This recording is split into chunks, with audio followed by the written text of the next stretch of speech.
वफाकी दारुल हुकूमत में पाक वज़ाइया के हाज़िर सर्विस ग्रुप कैप्टन के लबनाक शहादत की तहकीकात के लिए पुलिस इन एक्शन है। ग्रुप कैप्टन आसिम तारिक इतवार को सड़क पर होने वाले झगड़े को रोकने की कोशिश में फायरिंग से शहीद हो गए थे। गिरफ्तार मुलजिम की सीसीटीवी फुटेज मंजर आम पर आई है।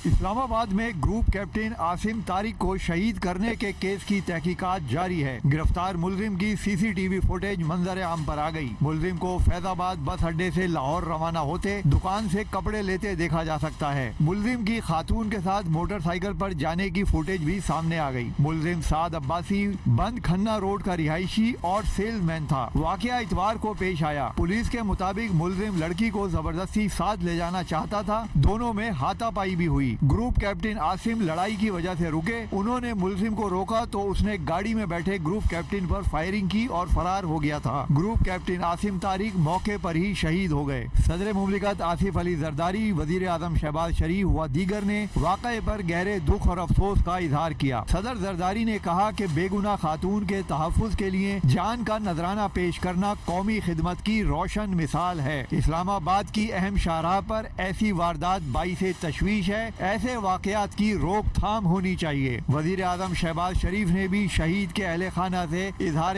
ताज़ियत किया। मुतालिका हुक्काम को हिदायत की कि वाक़े की मुकम्मल तहकीकात करके जिम्मेदार अनासिर को सख्त सजा दी जाए।